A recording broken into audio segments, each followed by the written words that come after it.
Hai guys, jadi welcome back to my self-care session. Yang kali ini aku mau bahas tentang perawatan rambut, karena aku udah dari lama sempet janjiin ke kalian di Instagram story aku kalau misalkan aku mau share ke kalian apa sih perawatan rambut aku buat rambut rontok aku semenjak aku hamil dan melahirkan. Nanti setelah aku review juga aku bakal bacain Q&A. Aku kemarin udah sempet nanyain di Instagram story aku pertanyaan-pertanyaan dari kalian, dan ini aku udah nge-screenshotin beberapa, aku nggak balesin semuanya. Yang menurut aku kayak oke, aku bales deh gitu. Jadi waktu aku udah sempat share ke kalian di story aku, ini tadinya aku tuh malah beberapa orang bilang bahwa mereka itu rontok saat melahirkan, tapi aku malah sangat rontoknya tuh pas hamil. Pas melahirkan ya masih rontok-rontok gitu, cuman akhir-akhir ini sudah mengurang. Nah waktu itu aku rontok sampai sini aku pitak. Nih udah nih ya, aku udah mulai banyak baby hair tumbuh. Seneng banget. Nah ini mah rambut beneran. Ntar dulu aku cari baby hairnya.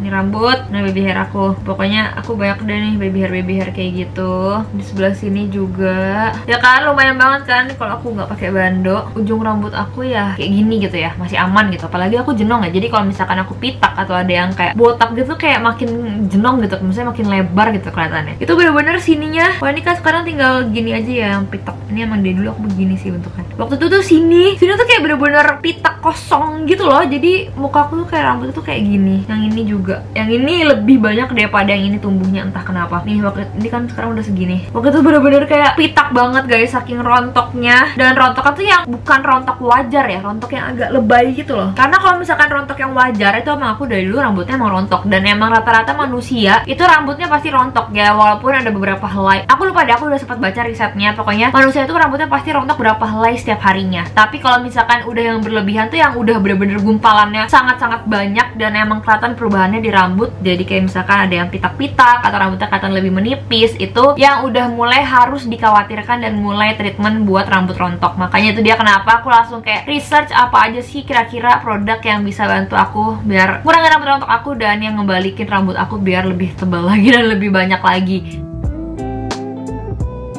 Jadi pertama aku pakai sampo-nya apa? Ini aku pakai dari Oswit Singapura. Ini yang ginger shampoo.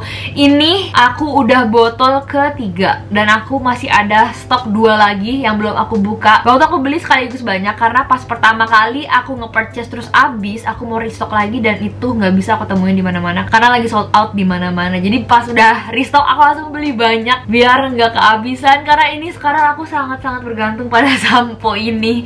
Ini sangat membantu banget buat rambut rontok aku. Kalau yang aku notice dari sampo ini itu selain bantu rambut aku tuh nggak rontok lagi, dia melebatkan rambut aku. Jadi dari produk-produk yang aku sebutin, menurut aku produk yang paling kelihatan efeknya buat nambahin rambut-rambut baru dan baby hair aku ini adalah sampo ini, Oswit Singapura yang ginger shampoo ini. Kalian bisa baca reviewnya, banyak banget yang bilang kayak aku bahwa sampo ini emang bantu banget ngelebatin rambut. Terus dia teksturnya juga sampo-sampo yang ringan. Kalau misalkan diaplikasiin di rambut itu bikin rambut lumayan halus, jadi nggak yang bener-bener kayak jadi kusut ataupun yang terlalu halus. Kalau misalkan bikin terlalu halus juga aku kurang suka, karena jadinya kayak rambutnya cepet banget lepek gitu kan. Tapi kalau misalkan sampo yang nggak bikin rambut halus juga jadinya kayak kering banget. Jadi aku suka ini in the middle gitu teksturnya. Terus selanjutnya aku nggak pakai conditioner. Aku udah lama banget stop buat pakai conditioner rambut karena aku sempat beberapa kali konsultasi sama dokter kulit aku. Ternyata conditioner itu bisa menjadi salah satu hal yang buat muka kita jerawatan, terutama di bagian-bagian sini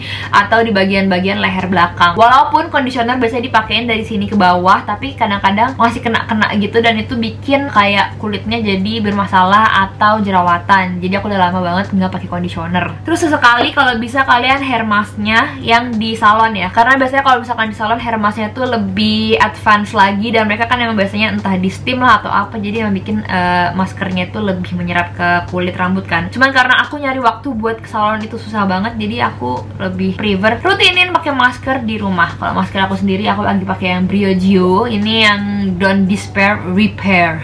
Itu masuk ke alur Beauty Expert Award 2019 sebagai masker terbaik kalau nggak salah. Dan kalau nggak salah juga ini aku waktu itu pertama kalinya keracunan sama Nadia. Ini bantu banget ngalusin rambut aku, terus bikin rambut aku jadi less rontok. Dia nggak nebalin rambut, nggak numbuhin rambut, tapi emang dia bantu buat nggak bikin rambut aku lebih rontok aja. Dia nggak ada sulfate-nya, nggak ada silikon, nggak ada paraben. Aku suka banget hasil pakai masker ini. Sebenarnya masker-maskernya Briogeo itu banyak banget variannya, dan variannya juga kayak menarik-menarik. Cuma sama ini yang baru aku cobain itu yang Don't Despair Repair ini. ini. Cuma ada juga kalau nggak salah yang ungu apa yang biru yang lumayan viral juga buat maskernya. Nanti aku mungkin bakal next cobain karena produk-produknya Bridge emang recommended banget. Terus abis itu buat oil aku pakai 2. Kalau misalkan buat oil ini aku pakai sebenarnya buat kalau misalkan sebelum pergi. Jadi aku taruh aku aplikasiin oilnya di sekitar sini dan gak banyak-banyak karena aku nggak mau rambut aku kelihatan terlalu shiny atau terlalu lepek saat pergi. Jadi aku pakai oil ini tuh buat bikin rambut aku nggak gampang rusak, apalagi karena aku kan nyatok apa segala macem. Ini aku direkomendasiin sama salon aku, Alui. Ini tuh emang bagus buat menjaga rambut supaya terus sehat, supaya nggak cepat kering, nggak cepat rusak, nggak cepat patah-patah solusinya. Dan Nadia juga pakai ini, kata Nadia oke. Jadi aku sampai sekarang masih pakai ini, walaupun aku jujur aja aku sering banget skip hair oil karena suka kayak lupa gitu loh. Aku kalau misalkan pergi tuh suka banget buru-buru, maksudnya berangkatnya tuh per waktunya buat ke ngurus rambut tuh kadang-kadang suka per waktu tuh kayak kurang banyak gitu. Jadi aku suka skip pakai hair oil, cuma hair oil penting banget guys. Nah, satunya lagi hair oil aku dari Tumbuh Lab. Ini aku berdua sama Tio sebenarnya, cuma sekarang Tio lagi beralih ke RH. Dia juga lagi cobain hair serumnya yang buat numbuhin rambut dan mencegah rontok karena dia jauh lebih parah daripada aku. Sekarang pitaknya di sininya kayaknya emang umur cowok-cowok tuh umur seginian udah mulai botak-botak dan pitak gitu deh. Makanya dia lagi berusaha nyoba cari ini itu.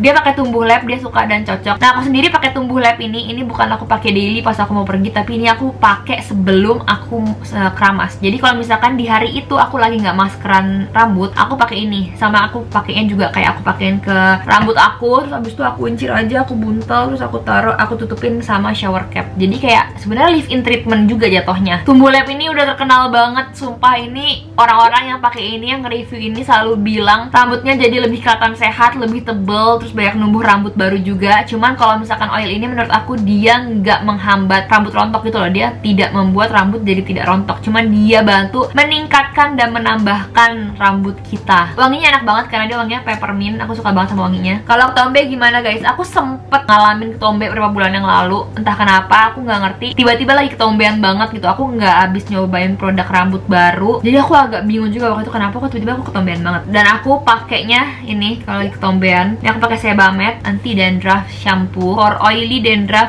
prone scalp. Jadi ini tuh soft and alkali free, pH-nya 5,5, udah clinically tested. Aku dulu banget pernah ketombean, terus aku coba shampoo dandruff dan itu bikin rambut aku sangat kering dan aku nggak suka banget pokoknya hasilnya. Cuman satu-satunya sampo anti dandruff yang aku cocok tuh adalah ini, karena menurut aku nih sampo anti dandruff yang netral, tapi emang dia ngilangin ketombenya nggak cepat, nggak instan kayak shampoo anti dandruff lainnya. Dia agak lebih butuh waktu, tapi nggak apa-apa aku, yang penting rambut aku nggak jadi kering dan kayak terlalu kusut gitu loh.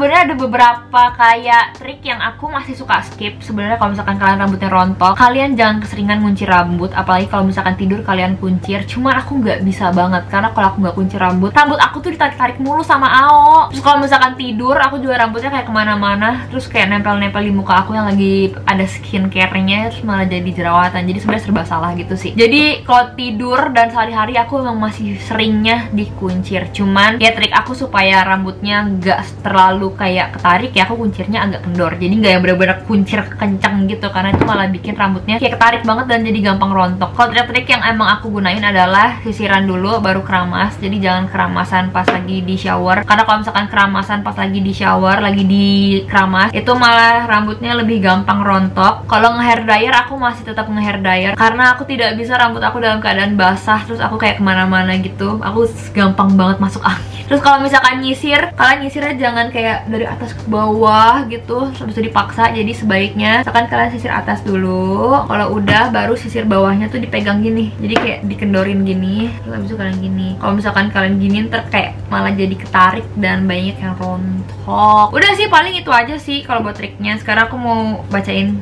Q&A ya guys.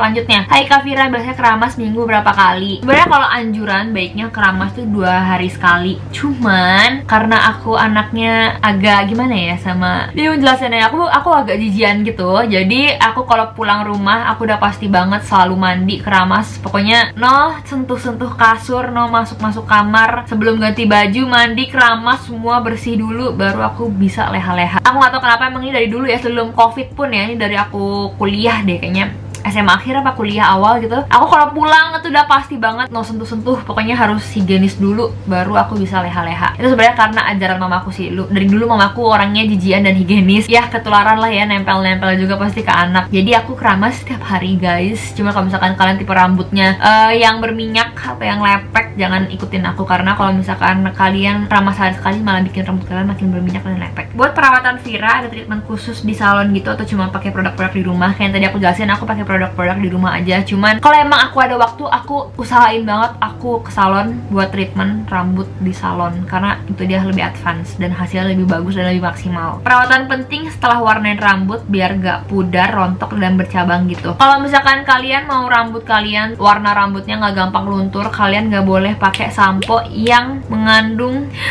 lupa banget, aku harus nanya Nadia lagi deh, karena waktu aku belajarnya sama Nadia dan sama Alwi Salon. Jadi sampo-sampo yang biasanya beredar di pasaran biasanya bikin warna rambut itu lebih cepet luntur. Jadi kalau bisa pakai sampo yang emang khusus untuk rambut yang bisa diwarnain, supaya rambutnya nggak gampang pudar warnanya dan nggak bakal rusak juga. Biar rambut selalu wangi dimanapun berada. Pakai apa ya Fir? Ini semacam kayak kegalauan juga ya, karena kalau misalkan pakai sampo yang wangi sekalipun, tapi kalau misalkan kita keluar kena matahari aja tuh udah kerasa banget bau matahari rambutnya, apalagi kalau misalkan kita keringetan. Jadi kalian satu caranya bisa pakai hair mist gitu. Aku punya hair mist waktu itu aku kembaran sama Nadia juga. Hair mistnya Dior, ini yang Miss Dior, ini wanginya enak banget dan sekali semprot aja tuh kayak kecium banget. Tapi aku jarang banget pakai hair mist jujurnya, makanya ini masih kayak berkurangnya sangat dikit. Tapi kalau misalkan kalian emang ngerasa butuh banget rambutnya buat selalu seger dan selalu wangi, opsinya bisa pakai hair mist. Banyak kok hair mist lain.